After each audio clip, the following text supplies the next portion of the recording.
নাহমাদুহু ওয়া নুসাল্লি আলা রাসূলিহিল কারীম আম্মা বাদ। আউযু বিল্লাহি মিনাশ শাইতানির রাজীম। বিসমিল্লাহির রাহমানির রাহিম। ইয়া আইয়ুহাল্লাযীনা আমানু ইন্নামাল খামরু ওয়াল মাইসিরু ওয়াল আনসাবু ওয়াল আজলামু রিজসুম মিন আমালিশ শাইতান। সমস্ত প্রশংসা আল্লাহর জন্য, আলহামদুলিল্লাহ। দুরুদ এবং তাসলিমাত বর্ষিত হোক রাসূলের প্রতি সাল্লাল্লাহু আলাইহি ওয়াসাল্লাম। সম্মানিত দিনী ভাই ও বোনেরা, আজকের লাইভ যে যেখান থেকে দেখছেন সকলকে ধন্যবাদ জানাচ্ছি। জাযাকাল্লাহ খায়রান। আজকের বিষয়বস্তু হচ্ছে নেশাদার দ্রব্য। নেশাদার দ্রব্য সম্পর্কে আলোচনা, এটা সংক্ষিপ্তে আলোচনা করা হবে। আর এই নেশাদার দ্রব্যের মধ্যে যেটা আজকে গুরুত্বপূর্ণ বিষয় সেটা হচ্ছে বিড়ি, সিগারেট, জর্দা, তামাক, হিরোইন, এগুলি মাকরুহ না হারাম। আমরা কোরআনের একটি আয়াত দ্বারা শুরু করতে চাচ্ছি। আল্লাহ সুবহানাহু ওয়া তাআলা তার পবিত্র কোরআনে সূরাতুল মাইদার 90 নম্বর আয়াতে বলছেন যে ইয়া আইয়ুহাল্লাযীনা আমানু, হে ঈমানদারগণ, হে বিশ্বাসীগণ, ইন্নামাল খামরু ওয়াল মাইসিরু, নিশ্চয় মদ এবং জুয়া, ওয়াল আনসাবু এবং প্রতিমা, ওয়াল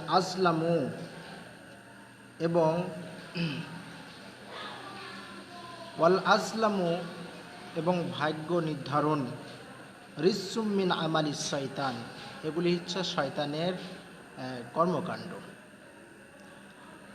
পরের অংশে আল্লাহ সুবহানাহু ওয়া তাআলা বলছেন ফাস্তানিবুহু, তোমরা এই কর্মকাণ্ডগুলি থেকে বেঁচে থাকো, লাআল্লাকুম তুফলিহুন, তাহলে তোমরা ইহকালীন এবং পরকালীন সফলকাম হবে। সম্মানিত মুসলিম ভাই ও বোনেরা, যে আয়াত থেকে যে বিষয়টা স্পষ্ট হলো যে সকল প্রকার নেশাদার দ্রব্য আল্লাহ সুবহানাহু ওয়া তাআলা হারাম করেছেন। তার সাথে সাথে প্রতিমাকেও হারাম করেছেন এবং জাহেলি যুগে যে ভাগ্য নির্ধারণ করার জন্য তীর বা অন্য কিছু ব্যবহার করা হতো সরঞ্জাম, সেগুলিকে হারাম করে দিয়েছেন আল্লাহ সুবহানাহু ওয়া তাআলা এই আয়াতের মাধ্যমে। আর নেশাদার দ্রব্য অর্থাৎ মাদক দ্রব্য এমন একটা বিষয়, এমন একটা মহামারী, যে মহামারী যাকে ধরবে সে নিজে ধ্বংস হবে এবং তার ফ্যামিলি ধ্বংস হবে, তার প্রজন্মই ধ্বংস হয়ে যাবে। সম্মানিত মুসলিম ভাই ও বোনেরা, এই নেশাদার দ্রব্য হচ্ছে যতগুলো পৃথিবীতে পাপ রয়েছে সবগুলি পাপের মূল হচ্ছে এই নেশাদার দ্রব্য।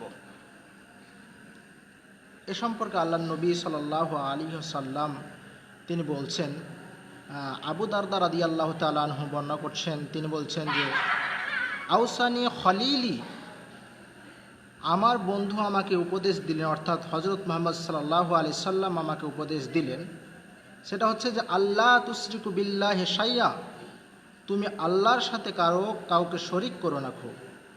ওয়াইন কুতুইতা আও হুররিকতা, যদি তোমাকে হত্যা করা হয় অথবা তোমাকে পুড়িয়ে দেওয়া হয়, এর পরেও তুমি কি করো না, আল্লাহর সাথে শরীক করো না। এরপরে আল্লাহ নবী সাল্লাল্লাহু আলাইহি ওয়াসাল্লাম উপদেশ দিতে গিয়ে আবু দারদাকে বলছেন ওয়ালা তাতরুক সালাতান মাকতুবাতান মুতাআম্মিদান, আর তুমি কি করো না, ফরজ সালাত কোনো সময়ে পরিত্যাগ করো না। ইচ্ছাকৃতভাবে ফরজ সালাত তুমি কি করো না, পরিত্যাগ করো না। এরপরে আল্লাহ নবী সাল্লাল্লাহু আলাইহি সাল্লাম আবু দারদাকে বলছেন যে ফাকাত বারিআত মিনহু জিম্মা, যদি তুমি ইচ্ছাকৃতভাবে ফরজ সালাতকে পরিত্যাগ করো তাহলে তুমি ইসলামের জিম্মা থেকে বের হয়ে যাবে। ইসলাম একজন মুসলিমের ইসলাম কিন্তু একজন মুসলিমের জিম্মাদারিত্ব নিয়েছে, যেমন তার মানে জীবনের জিম্মাদারিত্ব নিয়েছে, মালের জিম্মাদারিত্ব নিয়েছে।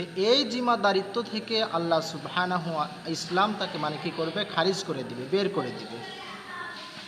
এরপরে আল্লাহ নবী সাল্লাল্লাহু আলাইহি সাল্লাম বলছেন, ওয়ালা তাশরাবিল খামরা ফাইন্না মিফতাহু কুল্লু শাররিন, আর তুমি মদ্যপান করো না, অর্থাৎ নেশাদার দ্রব্য, মদ বা অন্যান্য নেশাদার দ্রব্য তুমি পান করো না, কারণ সকল পাপাচারের মূল হচ্ছে বা চাবিকাঠি হচ্ছে এই নেশাদার দ্রব্য। তাহলে এই হাদিস থেকে আমরা বুঝতে পারলাম যে যতগুলো পৃথিবীতে পাপ রয়েছে, অনাচার রয়েছে, সকল পাপের মূল হচ্ছে এই নেশাদার দ্রব্য। এ সম্পর্কে আমি একটি উপমা পেশ করব হাদিসটিকে একটু বেশি ব্যাখ্যা করার জন্য। আল্লাহ নবী একদিন একটি সৎ লোক আপনার ওই ভ্রমণ করতে করতে এক জালিম বাদশার মানে আয়ত্তে চলে যায়, দেশে প্রবেশ করে বা এলাকাতে প্রবেশ করে। এরপরে ওই জালেম বাদশাহ ওই লোকটিকে গ্রেপ্তার করে। এরপরে তিনি 3টি শর্ত দেন। ওই লোকটিকে লক্ষ্য করে বলেন, তোমাকে আমি মুক্ত করে দিব, তোমাকে আমি মুক্ত করব, মুক্তি দিব 3টা শর্তে। 1 নম্বর শর্ত হচ্ছে, সামনে যে মেয়েটি, সুন্দরী মেয়েটি, তোমার সামনে যে সুন্দরী মেয়েটি দাঁড়িয়ে আছে, সেই মেয়েটির সাথে তোমাকে ব্যভিচারে লিপ্ত হতে হবে। 2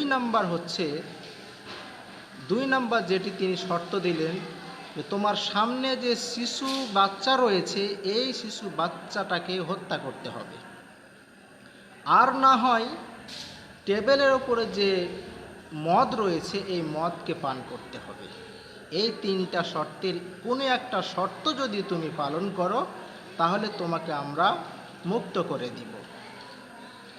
ওই লোক চিন্তা ভাবনা করলো যে যদি আমি এই নারীটার সম্ভ্রম নষ্ট করি, হয়তো বা আমার মতো এই নারীটাকে কথা থেকে তুলে নেওয়া হয়েছে, যদি আমি এটা তার সম্ভ্রম নষ্ট করে ফেলি, তাহলে হয়তো বা সারা জীবন এই মেয়েটা আমাকে বদদুয়া দিবে।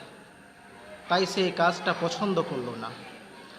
শিশুর ব্যাপারে সে একই মন্তব্য করলো, যার ফলে সে মদ পান করলো। যখনই মদ পান করলো, তখন তার সেন্স লেস হয়ে গেল, আর মস্তিষ্কে কাজ করছে না। তখন আমরা জানি যে একজন নেশাদার দ্রব্য যারা পান করে, যারা মদ্যপান করে, এই সমস্ত ব্যক্তিরা সর্বসময় নারী লোভী হয়ে ওঠে। তখন সে নারীর প্রতি হাত বাড়ালো। তখন নারী বলল যে আমি তোমার মনের মানে কি আশা পূরণ করব একটি শর্তে, সেটা হচ্ছে যদি তুমি এই শিশুটাকে হত্যা করো। যা হোক, শেষ পর্যায়ে ওই লোক তরবারি নিয়ে ওই শিশুটাকে হত্যা করলো এবং ওই মেয়ের সাথে ব্যভিচারে লিপ্ত হলো। তাহলে সে 3টার একটি কাজ করলে সে মুক্তি হতে পারবে, কিন্তু মদ্যপান করার কারণে দেখেন, মদ পান করার কারণে তার সেন্সলেস হয়ে যাওয়ার পরে সে ব্যভিচারেও লিপ্ত হলো, শিশুটাকে হত্যা করলো। এই উপমার দ্বারা আমি বোঝাতে চাচ্ছি যে মদ বা নেশাদার দ্রব্য এমন একটা বস্তু, যে বস্তু যদি আপনার মধ্যে অভ্যস্ত হয়ে যায় বা আপনি পান করেন, তাহলে পৃথিবীর সকল প্রকার পাপ অনাচার আপনি করতে আপনার কাছে সহজ হয়ে যাবে। সম্মানিত মুসাল্লিবিন্দু, সম্মানিত মুসলিম ভাই ও বোনেরা, যে যেখান থেকে আমার এই প্রোগ্রাম শুনছেন, তাদেরকে আমি ধন্যবাদ জানাচ্ছি। আর বিষয়টা একটু ক্লিয়ার করতে চাচ্ছি যে নেশাদার দ্রব্য হচ্ছে সকল পাপের মূল। অন্য হাদিসে আছে যে আপনার পাপের মাথা হচ্ছে এই নেশাদার দ্রব্য। সম্মানিত মুসলিম ভাই ও বোনেরা, দ্বিতীয় নম্বরে যে বিষয়টি নিয়ে আমি আলোচনা করব সেটা হচ্ছে যে প্রত্যেক নেশাদার দ্রব্য হচ্ছে হারাম। যতগুলি নেশাদার দ্রব্য আছে, সেটা মদ হোক, হিরোইন হোক, ইয়াবা হোক, বিড়ি হোক, সিগারেট হোক, গুল হোক, তামাক হোক, যত প্রকার নেশাদার দ্রব্য আছে সবগুলি হারাম। আল্লাহ নবী সাল্লাল্লাহু আলাইহি সাল্লামের স্পষ্ট একটা হাদিস, এই হাদিস মুসলিমে আছে, মুসলিমের হাদিস নাম্বার হচ্ছে 3638 নম্বর হাদিস।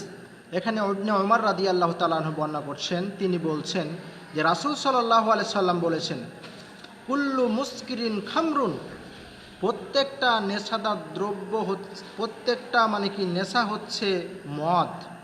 এরপরে আল্লাহ নবী সাল্লাল্লাহু আলাইহি ওয়াসাল্লাম বলছেন, ওয়া কুল্লু মুসকিরিন হারামুন, আর প্রত্যেকটা নেশাই হচ্ছে হারাম।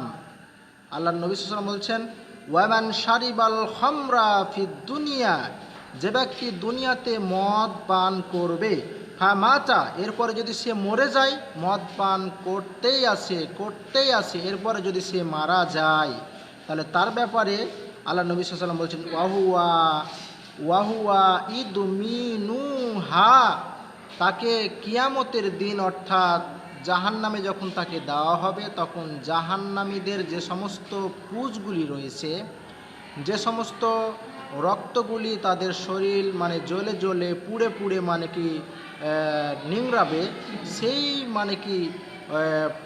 পুঁজগুলি রক্তগুলিকে পান করানো হবে। এরপরে আল্লাহ নবী সাল্লাল্লাহু আলাইহি সাল্লাম বলছেন, লাম ইয়াতুব, যদি সে তওবা না করে, ওয়ালাম ইয়াসরাবহা ফিল আখিরাতে, কাল কিয়ামতের দিন জান্নাতের অমীয় পানি তাকে পান করানো হবে না।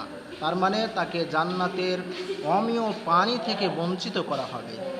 তাহলে এ হাদিস থেকে আমরা বুঝতে পারলাম যে, যেটা আমাদের কাছে স্পষ্ট হলো যে, যদি কেউ প্রত্যেকটা নেশা হচ্ছে মদ, প্রত্যেকটা নেশা হচ্ছে মদ, আর প্রত্যেকটা নেশাই হচ্ছে হারাম। আর যদি নেশাদার দ্রব্য পান করে, তাহলে তার জন্য জাহান্নামের যে সমস্ত খাদ্য দেওয়া হবে, সে সমস্ত খাদ্যের কথা বলা হলো। দ্বিতীয় নম্বর হচ্ছে, তাকে কাল কিয়ামতের দিন জান্নাতের যে সুস্বাদু পানি রয়েছে, শরাব রয়েছে, এই শরাব থেকে তাকে বঞ্চিত করা হবে। সম্মানিত মুসলিম ভাই বোনেরা, আজকে আমি যেটা আলোচনা করতে চেয়েছি যে বিড়ি, সিগারেট, তামাক, জর্দা, গুল এগুলি হারাম না মাকরুহ। ওপরের হাদিস থেকে আপনারা স্পষ্ট হয়ে গেছেন যে যতগুলি পৃথিবীতে নেশাদার দ্রব্য রয়েছে সবগুলি হারাম, সবগুলি হারাম। সেটা বিড়ি হোক, সিগারেট হোক, মদ হোক, হিরোইন হোক, গাঁজা হোক, যেটাই হোক না কেন, যেই প্রকারের নেশাদার দ্রব্য হোক না কেন, সেটা হারাম। এরপরেও অনেক মানুষ মদ, হিরোইন, গাঁজা এগুলিকে হারাম মনে করে, কিন্তু বিড়ি, সিগারেট, গুল, জর্দা এগুলিকে হারাম মনে করে না। এগুলোকে অনেকে বলে মাকরুহ। নেশাদার দ্রব্যের ব্যাপারে বা অন্যান্য ব্যাপারে মাকরুহ শব্দটা আমরা ব্যবহার করে থাকি, কিন্তু মাকরুহ শব্দটা কোরআন এবং সহিহ সুন্নাতে ব্যবহার হয়নি। কোরআন এবং সহিহ সুন্নাহর স্পষ্ট ভাষা হচ্ছে যে হয় হারাম আর না হলে হালাল, হয় একটা বিষয় হালাল না হলে হারাম। তবে হালাল এবং হারামের মধ্যে কিছু বিষয় অস্পষ্ট আল্লাহ নবী এবং আল্লাহ সুবহানাহু ওয়া তাআলা এবং তার নবী রেখে গেছেন, এটার ব্যাপারেও আল্লাহ নবী সাল্লাল্লাহু আলাইহি সাল্লাম স্পষ্ট আবার ফায়সালা দিয়েছেন। যে সমস্ত ভাই, যে সমস্ত আলেমগণ বিড়ি, সিগারেট, তামাক, জর্দা বা ইত্যাদিগুলিকে মাকরুহ বলেন এবং খেতে পারে বলে ফতোয়া দেন, তাদেরকে আমি সাবধান হতে বলছি যে আল্লাহ নবী সাল্লাল্লাহু আলাইহি সাল্লামের একটি হাদিস আপনাদের সামনে পাঠ করব। এই হাদিসের মাধ্যমে আপনাদেরকে আমি সাবধান হতে বলছি যে যেগুলি সন্দেহজনক বস্তু, যেগুলি সন্দেহজনক বিষয়, সেগুলি না পারেন তাহলে আপনার দিনও হারিয়ে যাবে এবং আপনার সম্মানও হারিয়ে যাবে, সেটা ইহকালীন সম্মান হোক অথবা পরকালীন সম্মান হোক। সম্মানিত মুসলিম ভাই ও বোনেরা, এই প্রোগ্রাম যে যেখান থেকে শুনছেন সকলকে আমি ধন্যবাদ জানাচ্ছি।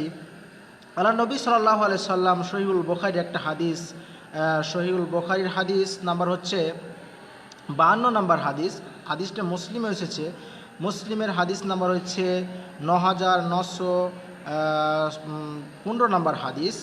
এখানে আবু আবদুল্লাহ আর নুমান ইবনে বাসির রাদিয়াল্লাহু তাআলা বর্ণনা করছেন। তিনি বলছেন যে সামিতু রাসূলুল্লাহি সাল্লাল্লাহু আলাইহি ওয়াসাল্লাম, আল্লাহর নবী সাল্লাল্লাহু আলাইহি সাল্লাম বলেছেন যে ইন্নাল হালালা বায়্যিনুন ওয়া ইন্নাল হারামা বায়্যিনুন, নিশ্চয় হালাল স্পষ্ট এবং হারাম স্পষ্ট। মানে কোরআন এবং সহিহ সুন্নাতে হালালকে স্পষ্ট করা হয়েছে এবং কোরআন এবং সহিহ সুন্নাতে হারামকেও স্পষ্ট করা হয়েছে।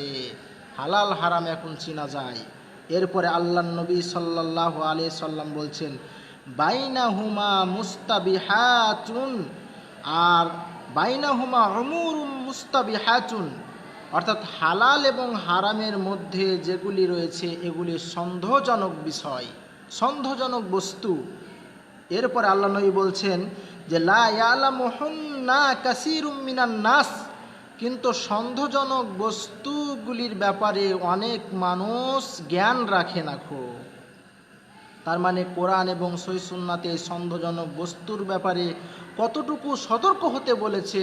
বিড়ি সিগারেট যদি সাময়িক আমি ধরে নিই যে সেটা মাকরুহ বা খাওয়া যেতে পারে বা সন্দেহজনক বস্তু, এই ব্যাপারে সন্দেহজনক বস্তুর ব্যাপারে কোরআন এবং সহিহ সুন্নাহ কি বলেছে এটা যদি এটা অধিকাংশ মানুষ এটা জানে না অথবা বা অনুধাবন করে না।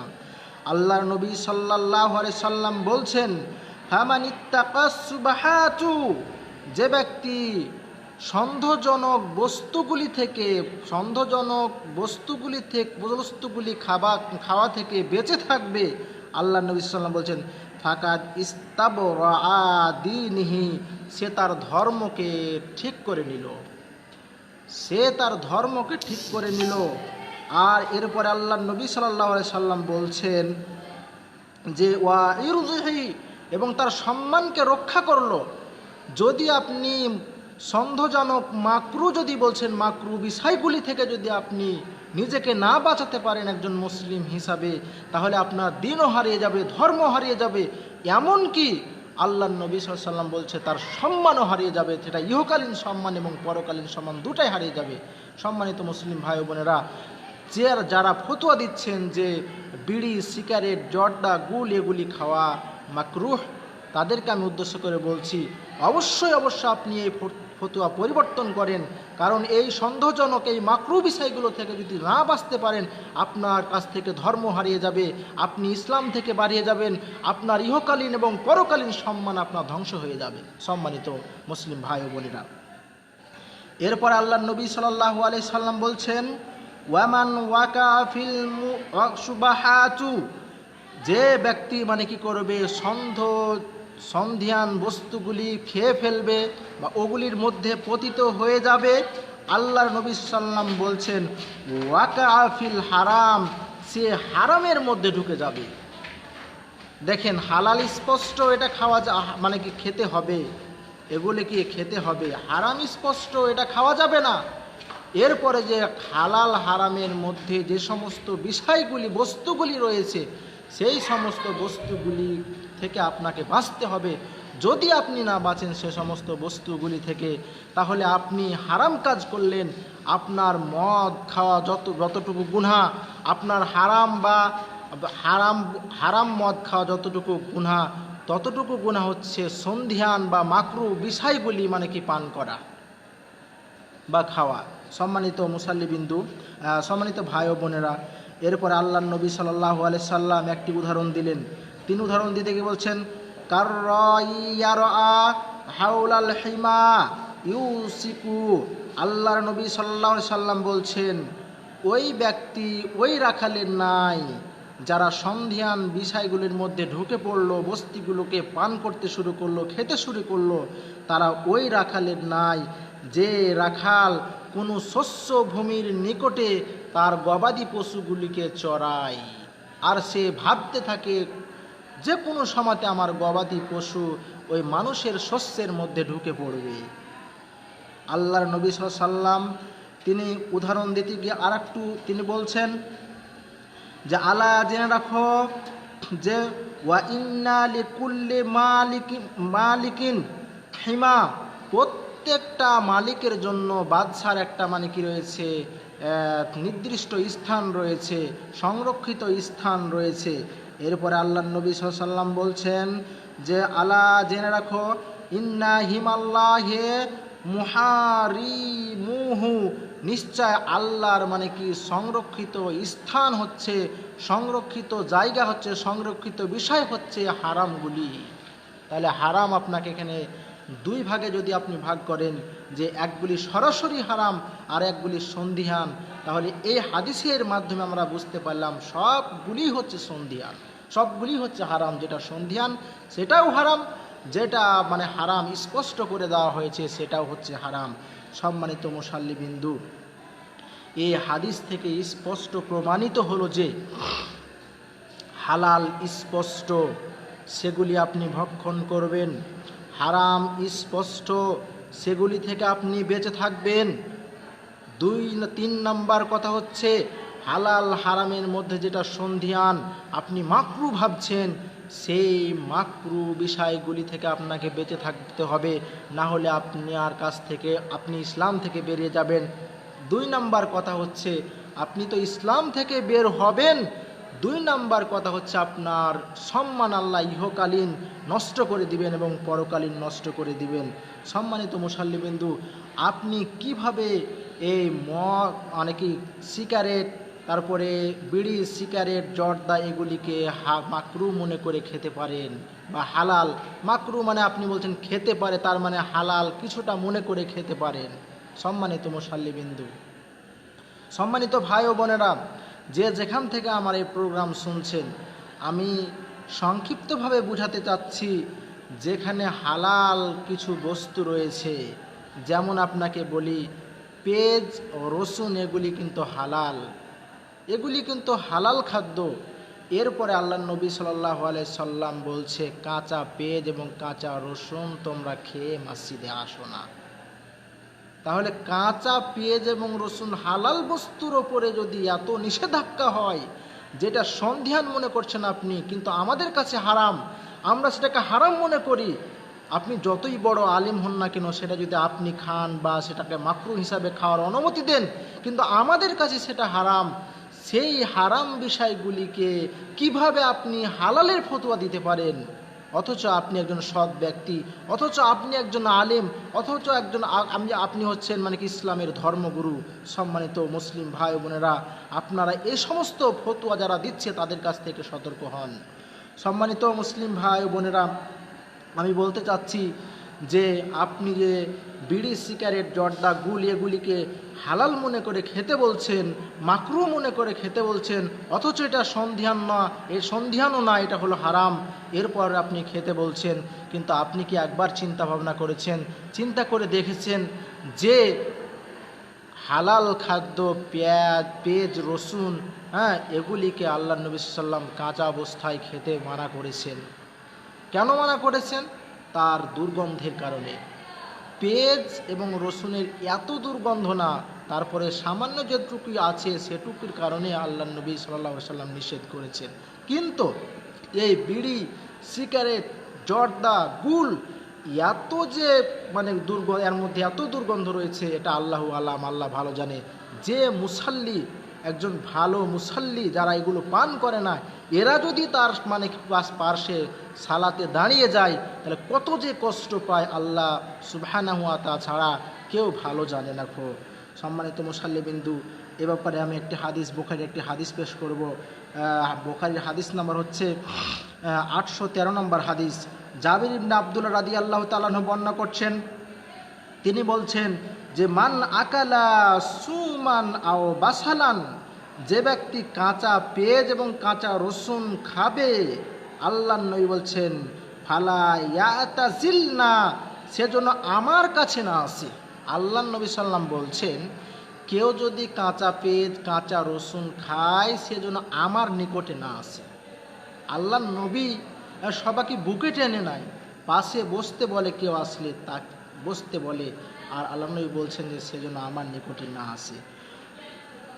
এরপর আল্লাহ নবী বলছেন যে ফাল ইয়াতাসিল মসজিদানা, সেজন্য আমাদের মসজিদের নিকটে না আসে। অন্য বর্ণনায় এসেছে আল্লাহ নবী সাল্লাল্লাহু আলাইহি সাল্লাম বলছেন সেজন্য আমাদের সাথে সালাত আদায় না করে। তাহলে যে নেশাদা মানে কি, এই যে রসুন বা পেঁয়াজ খাওয়ার কারণে আল্লাহ নবী তার নিকটে আসতে মানা করলেন। দ্বিতীয় নম্বর কথা হলো মসজিদের নিকটে আসতে মানা করলেন। আল্লাহ নবী তার জামাতে নমাজ পড়তে মানা করলেন। তাহলে বিড়ি সিগারেট গুল এর দুর্গন্ধর তো কোনো সীমাই নেই। তাহলে এটা খেয়ে আপনি কি করবেন? জর্দা যারা খায় তাদের পাশে তো দাঁড়াই যায় না, তাহলে আপনি কি করবেন? তাহলে আপনার ব্যাপারে ফতোয়া, আল্লাহ নবীর যে হাদিস যদি আমরা ফলো করি তাহলে আপনার ব্যাপারে আমরা কি ফতোয়া দিতে পারি? অথচ আপনি মুরব্বী, ধর্মের গুরু, আপনি একজন আলেম, তারপরে আপনি এই কাজ করে যাচ্ছেন বা ফতোয়া দিয়ে যাচ্ছেন, নিজে খেয়ে যাচ্ছেন। সম্মানিত মুসাল্লিবিন্দু, সম্মানিত মুসলিম ভাই ও বোনেরা, এরপরে আল্লাহ নবী সাল্লাল্লাহু আলাইহি ওয়াসাল্লাম শেষ বাক্যে বলছেন যে ওয়ালা ইয়াকুদ ফি বাইতিহি, সেজন্য বাড়িতে অবস্থান করে, তার নামাজ পড়তে আসার কোনো দরকার নাই। এই বাক্যটুকু, শেষের বাক্যটুকু থেকে ইমাম নববী রাহিমাহুল্লাহ বলছেন যে তার নমাজ পড়তে এসে কোনো লাভ হবে না, কারণ সে এক মানুষকে কষ্ট দেয়, মসজিদের মধ্যে কষ্ট দেয়, এবং মুসাল্লির নমাজের যে খুজু, সেই খুজু থেকে তাদেরকে সরাইয়া দেয়, তার খুজুকে নষ্ট করে দেয়। যার কারণে আল্লাহ নবী বলছেন সে যেন বাড়িতে অবস্থান করে, সে যেন বাড়িতেই থাকে। এরপরে আরেকটি হালাল বস্তুর কথা হাদিসে এসেছে, সেটা হচ্ছে মূলা, বা আমরা গ্রাম্য এলাকাতে মূলাই বলি। এই যে মূলা, এই মূলাই খেয়েও আল্লাহ নবী সাল্লাল্লাহু আলাইহি সাল্লাম মসজিদে আসতে নিষেধ করেছেন, কাঁচা মূলা। আল্লাহ নবী সাল্লাল্লাহু আলাইহি সাল্লামের ওই একই কথা এখানে তিনি বলছেন যে মান আকালাল বাসালা ওয়াসুমা ওয়াল কুররাসু, আল্লাহ নবী বলছেন যে কাঁচা পেঁয়াজ খেলো, কাঁচা রসুন খেলো এবং কাঁচা মূলা খেলো, ফালা ইয়াকরাবান্না মসজিদানা, সেজন্য আমাদের মসজিদের নিকটবর্তী না হয়। এরপর আল্লাহ নবী সাল্লাল্লাহু আলাইহি সাল্লাম বলছেন যে ফাইন্নাল মালাইকাতা তাতাআজ্জা বিম্মা ইয়াতাআজ্জা মিনহু বানু আদম, আল্লাহ নবী বলছেন এর কারণ হচ্ছে নিশ্চয় ফেরেশতারা কষ্ট পায় ওই জিনিস হতে, ওই বস্তু হতে, ওই বস্তুগুলির খাওয়ার কারণে, যে বস্তুগুলি মানুষ খেলে বানি আদম মানুষ কষ্ট পায়। তাহলে বিড়ি সিগারেট গুল জর্দা নিজে খাচ্ছেন, আবার বলছেন যে সেটা মাকরু, কেউ খেতে পারে। তাহলে এই যে হালাল মূলা, হালাল পেঁয়াজ, হালাল রসুন, এগুলি খেতেই নিষেধ করলেন, তাহলে আপনি এগুলোর ব্যাপারে কিভাবে ফতোয়া দিতে পারেন? সম্মানিত মুসলিম ভাই বোনেরা, আসুন আমরা কোরআন এবং সহিহ সুন্নাহর নীতিমালাগুলি বুঝে সেগুলির উপর আমল করার তৌফিক দান করি, সেগুলির উপর আমল করার চেষ্টা করি। সম্মানিত মুসলিম ভাই বোনেরা, এখানে দেখেন আল্লাহ নবী সাল্লাল্লাহু আলাইহি সাল্লাম বলছেন কেউ যদি কোনো প্রকারের নেশাদার দ্রব্য পান করে, সেটা মদ হোক, হিরোইন হোক, ইয়াবা হোক, অন্য নেশাদার দ্রব্য, বিড়ি সিগারেট তামাক হোক, যদি এগুলি পান করে, আল্লাহ নবী সাল্লাল্লাহু আলাইহি সাল্লাম বলছেন তার 40 দিন নামাজ কবুল হবে না, তার 40 দিন নামাজ কবুল হবে না। আল্লাহ নবী সাল্লাল্লাহু আলাইহি সাল্লামের হাদিস, আল্লাহ নবী সাল্লাল্লাহু আলাইহি সাল্লাম বলছেন মান শারিবাল খামরা, যে ব্যক্তি মদ পান করবে, নেশাদার দ্রব্য পান করবে, লাম ইয়াকবালিল্লাহু লাহু সালাতুন 40 সাবাহান, তার 40 দিন নামাজ কবুল করা হবে না। আল্লাহ নবী সাল্লাল্লাহু আলাইহি সাল্লাম বলছেন, ফাইন তাবা তাবাল্লাহু আলাইহি, যদি সে তওবা করে তাহলে আল্লাহ তার তওবা কবুল করবে। এরপরে আল্লাহ নবী সাল্লাল্লাহু আলাইহি সাল্লাম বলছেন, ফাইন আদা লাম ইয়াকবালিল্লাহু লাহু সালাতুন আরবাঈনা সাবাহান, এরপরে যদি সে আবার দ্বিতীয়বার পান করে তাহলে তার আবার 40 দিন তওবা কবুল করা আল্লাহ তওবা কবুল করবেন না, তাকে তার নামাজ কবুল করবে না। নামাজ বলতে এখানে ফরজ বিধান সকল ইবাদতের মূল হচ্ছে নামাজ, তাই নামাজের কথা উল্লেখ করা হয়েছে। তার কোনো প্রকার ইবাদত কবুল হবে না।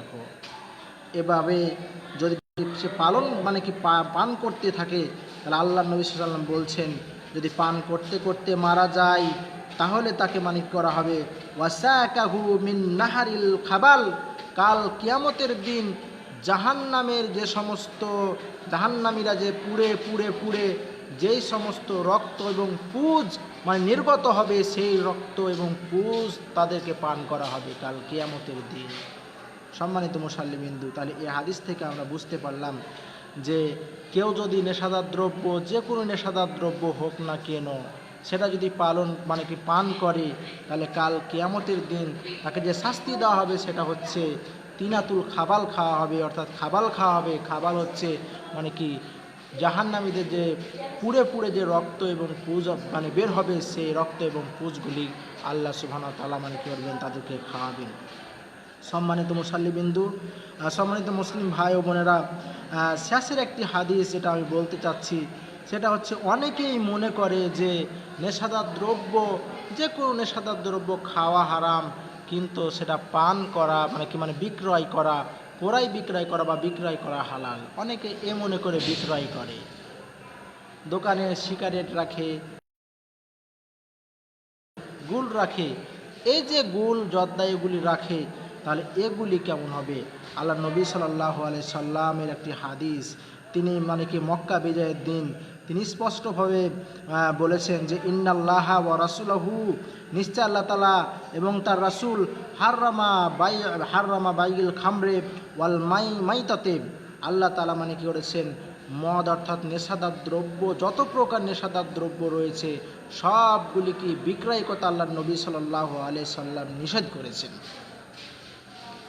এই হাদিস থেকে আমরা জানতে পারলাম যে যতগুলি নেশাদার দ্রব্য রয়েছে সেগুলি খাওয়াও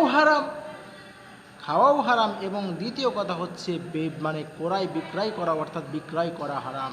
আপনি মনে করেন যে লক্ষ লক্ষ টাকার ব্যবসা করছেন, কিন্তু তার মধ্যে একটা সিগারেটও বিক্রি করছেন, যার কারণে আপনার পুরো টাকাটাই হারাম হয়ে যাবে, সমস্ত টাকাগুলি হারাম হয়ে যাবে। সম্মানিত মুসাল্লিবিন্দু, তাহলে আমরা এই আলোচনা থেকে আমরা বুঝতে পারলাম যে নেশাদার দ্রব্য আল্লাহ সুবহানাহু ওয়া তাআলা নিজেই হারাম করেছেন এবং রাসূল সাল্লাল্লাহু আলাইহি সাল্লাম হারাম করেছেন। যেই প্রকারের নেশাদার দ্রব্য হোক না কেন, সবগুলি নেশাদার দ্রব্য আমাদের জন্য, আমাদের মুসলিমদের জন্য এটা হারাম। 2 নাম্বার কথা হচ্ছে, যদি হালকা হয় সেটাও হারাম। অনেকেই মনে করে যে আমার যখন দাঁত বিষায় তখন আমি গুল ব্যবহার করি, তাছাড়া আমি আর গুল ব্যবহার করি না। যদি আপনি 1 মাস পর পর গুল ব্যবহার করেন তাও এটা আপনার জন্য হারাম। এই অবস্থাতে যদি আপনি মারা যান তাহলে আপনাকে কাল কিয়ামতের দিন তিনাতুল খাবাল অর্থাৎ জাহান্নামে আপনাকে দেওয়া হবে এবং তিনাতুল খাবাল থেকে পান করানো হবে। 2 নম্বর কথা হচ্ছে, যদি আপনি এই অবস্থাতে আর আপনার এই অবস্থা যদি আপনার হয়ে যায় তাহলে আপনার 40 দিনের কোনো ইবাদত আল্লাহ সুবহানাহু ওয়া তাআলা কবুল করবেন না। সম্মানিত মুসলিম ভাই ও বোনেরা, যারা আমাদের প্রোগ্রামটি যে যেখান থেকে শুনছেন, দেখছেন বা লাইভ দেখছেন, তাদের সকলকে ধন্যবাদ জানাচ্ছি। বিশেষ করে আমি শেষে একটি কথা কড়াকড়ি বলতে চাই, সেটা হচ্ছে যে কোনো নেশাদার দ্রব্য হারাম, যে কোনো নেশাদার দ্রব্য হারাম। যদিও কোনো আলেম খায় বা সৎ ব্যক্তি খায় বা কোনো আলেম ফতোয়া দেয় বা মাকরু বলে সে নিজে খায় এবং অপরকে খাওয়ার জন্য খাওয়া খেলে অসুবিধা হবে না কথা বলে, তারপরে আমি দীপ্ত কণ্ঠে বলতে চাই যে এই নেশাদার দ্রব্য হারাম। কারণ যদি আপনি সন্দিহান বিষয়গুলি আপনি পান করে নেন, আপনি যদি খেয়ে ফেলেন, তাহলে কি হবে, আপনি দিন থেকে বেড়ে যাবেন। আর আপনাকে দ্বিতীয় নম্বর যে বিষয়টা আমি বলতে যাচ্ছি, সেটা হচ্ছে আপনাকে আল্লাহ সুবহানাহু ওয়া তাআলা ইহকালীন এবং পরকালীন আপনাকে বেজ্জত করবেন, আপনার সম্মানহানি করবেন। সম্মানিত মুসলিম ভাই বোনেরা, তাহলে আমরা আল্লাহ সুবহানাহু ওয়া তাআলা যেন আমাদেরকে সকল প্রকার নেশাদার দ্রব্য থেকে হেফাজত করে, এবং যারা এই নেশাদার দ্রব্যকে হালাল বলে ফতোয়া দিচ্ছে, মাকরু বলে ফতোয়া দিচ্ছে, আল্লাহ সুবহানাহু ওয়া তাআলা যেন সে সমস্ত সৎ ব্যক্তিদের কাছ থেকে, আলেমদের কাছ থেকে আমাদেরকে হেফাজত করে। আমরা সবাই বলি আল্লাহুম্মা আমিন। আসসালামু আলাইকুম ওয়া রাহমাতুল্লাহ।